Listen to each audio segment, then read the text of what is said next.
O Tanjoubi omedetou gozaimasu. Isto é japonês para parabéns. O Observador faz 12 anos e, em vez de bolo, oferecemos uma visita ao Japão com a Pinto Lopes Viagens. Assine por apenas 39,90€ e habilite-se a ganhar. 12 anos a escrutinar o poder, 12 mil quilómetros para celebrar. Assine hoje em observador.pt. Arigatou. É 1h.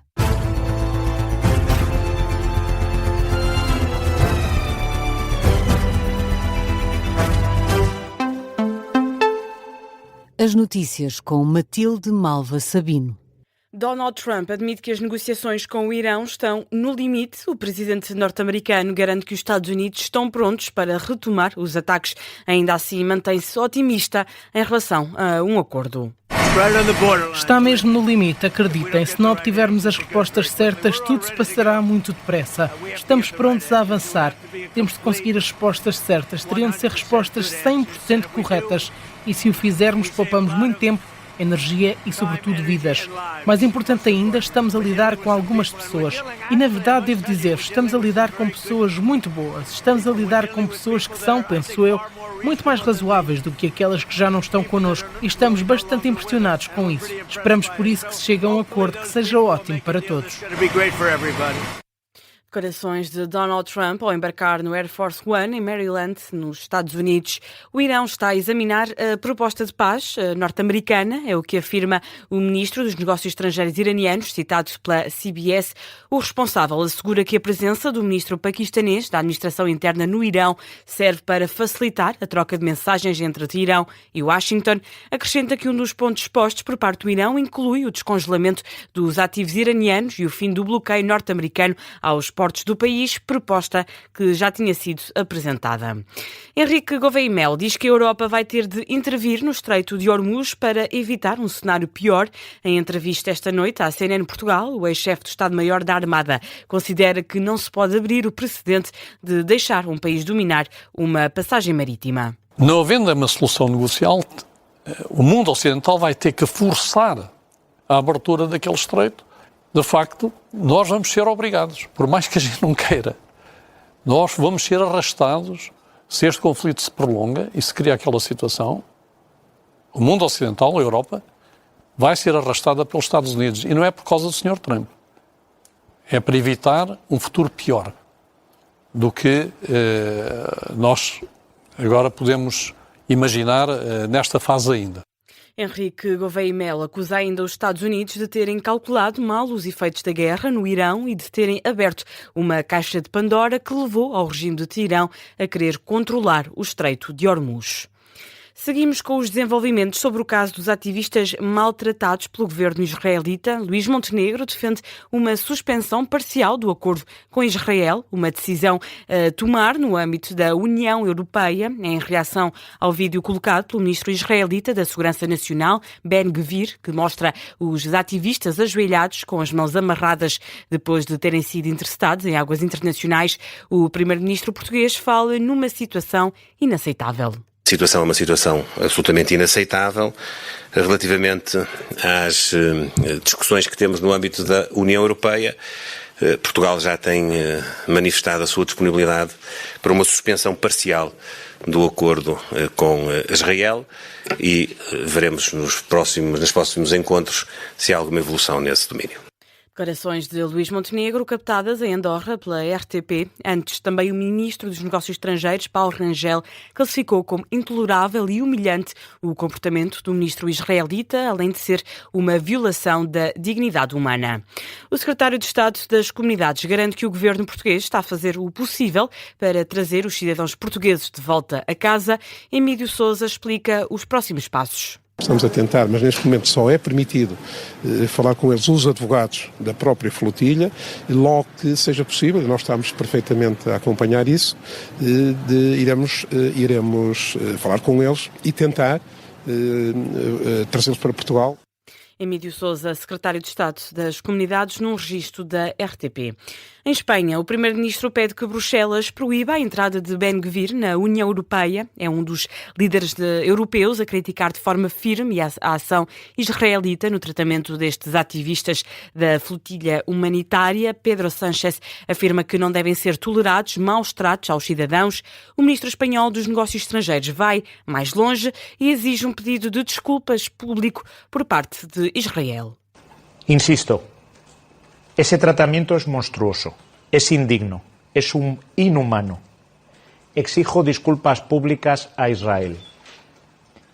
He convocado urgentemente al Ministerio de Asuntos Exteriores a la encargada de negocios de Israel para trasladarle todo nuestro rechazo, toda nuestra repulsa y toda nuestra repugnancia por ese trato absolutamente abominable e inaceptable. José Manuel Álvarez, ministro espanhol dos Negócios Estrangeiros, num vídeo publicado na rede social X.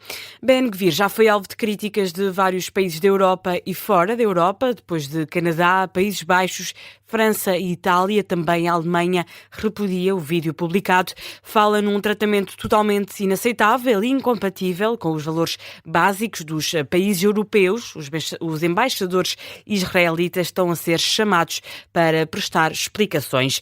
Ben-Gvir também levou uma reprimenda do primeiro-ministro de Israel, Benjamin Netanyahu, que assegura que a forma de atuação do ministro da Segurança Nacional israelita foge aos valores e normas do país, ainda que defenda a detenção dos ativistas. O secretário-geral do Partido Comunista garante que o pacote laboral está rejeitado por quem trabalha e apela à mobilização de todos na greve do dia 3 de junho.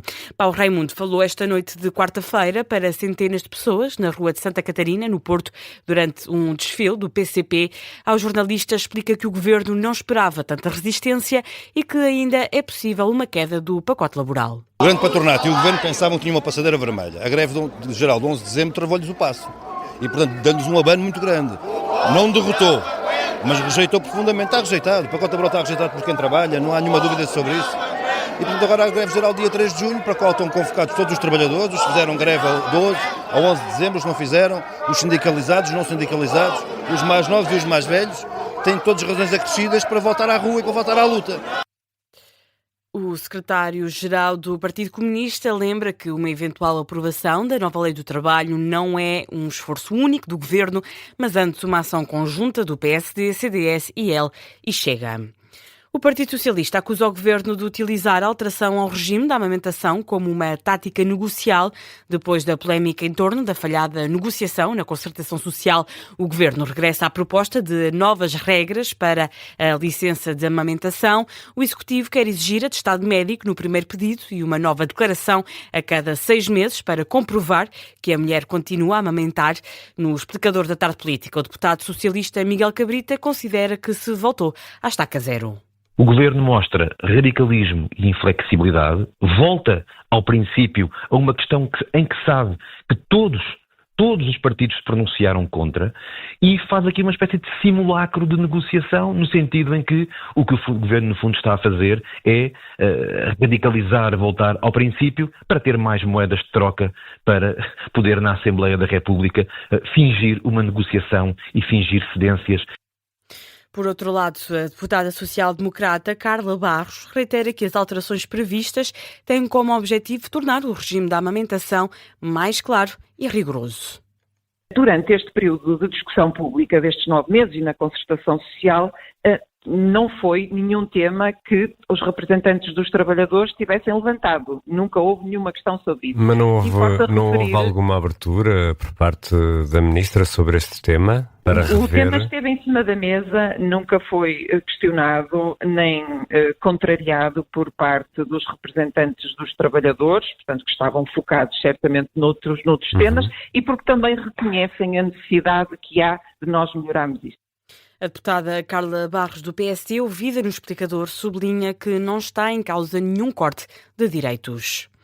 Vamos ao desporto. O Roberto Martínez rejeita que o futuro enquanto selecionador nacional esteja dependente da prestação da equipa portuguesa no Mundial de Futebol. O técnico das Quinas considera que agora não é tempo de falar em continuidade. Em entrevista à RTP, o selecionador diz que o foco deve estar na competição. O contrato do selecionador, depois do Mundial, a decisão será o que seja melhor para a seleção. É aqui. Eu, se estivesse preocupado com a minha posição, não era o selecionador certo. Falar do selecionador não é o importante é que a equipa ganhe, que a equipa jogue bem e que os números sejam bons, e é isso que é o meu foco. Roberto Martínez foi ainda questionado sobre a presença de Samu Costa na convocatória. O técnico entende que o médio tem garra, energia e encaixa muito bem na equipa das esquinas. O Samu Costa merece estar nesta convocatória porque tivemos a oportunidade em março de ir a México, de estar nos Estados Unidos, em um estádio fechado. O que é que aprecia? Ele tem uma garra, uma energia, tem uma motivação, estar na seleção é contagioso. É um médio que tem muita capacidade, muito espaço, mas tem um aspecto defensivo que é muito importante para nós e dá um equilíbrio dentro dos médios que nós temos. Então é um jogador que encaixa muito bem no seu momento da sua carreira, no seu momento dentro da seleção e com os outros jogadores nessa posição. Roberto Martínez, selecionador nacional, em entrevista à RTP, a primeira desde a divulgação da convocatória para o Mundial 2026. Na fase de play-off da Primeira Liga, Torriense e Casa Pia empataram a 0 e adiaram para a próxima semana a escolha sobre quem passa para a Primeira Divisão. Numa partida que se realizou na antecâmara da final da Taça de Portugal, frente ao Sporting, a formação de Torres Vedras encheu o estádio, mas não conseguiu adiantar-se no marcador. No rescaldo da partida, o técnico do Torriense, Luís Tralhão, pede-se ajuda de todos os adeptos para o segundo jogo e reitera que o clube tem o mesmo nível das equipas da Primeira Liga. Hoje sentimos alguma dificuldade no início do jogo. Tivemos ali uma nuancezinha tática que nos estava a criar alguma dúvida. E quando retificámos, acho que fomos mais iguais a nós próprios.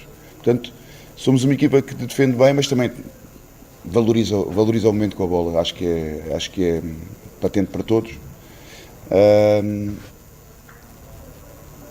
Deixo para quem gosta de fazer estas análises, mas não demonstramos hoje assim uma diferença tão grande para as equipas da Primeira Liga, no meu entender. Já o treinador do Casa Pia, Álvaro Pacheco, refere que foi positivo adiar as decisões da eliminatória para a segunda mão e refere que a vontade dos jogadores vai ser a chave do próximo encontro. Fizemos um percurso em que passámos, portanto, uma equipa que demonstrou uma resiliência, um crescimento enorme, uma equipa que foi se unindo, foi crescendo e agora temos mais 90 minutos. São os últimos minutos que esta equipa, estes jogadores vão jogá-los juntos, não é? Porque depois, como no futebol normal, para a próxima época, há jogadores que saem, há jogadores que vão entrar, então, portanto, é eles desfrutarem estes 90 minutos, demonstrarem aquilo que foi ao longo desta época, aproveitar estes 90 minutos e além de desfrutarem, olharem uns para os outros, conquistarem aquilo que nós pretendemos, que é a vitória e a permanência. Álvaro Pacheco e Luís Tralhão, em conferência de imprensa no fim do jogo, a partida derradeira para apurar a última equipa a participar na Primeira Liga realiza-se na próxima quinta-feira. E foi a notícia de fecho deste jornal. A informação volta à 1h30. Até já.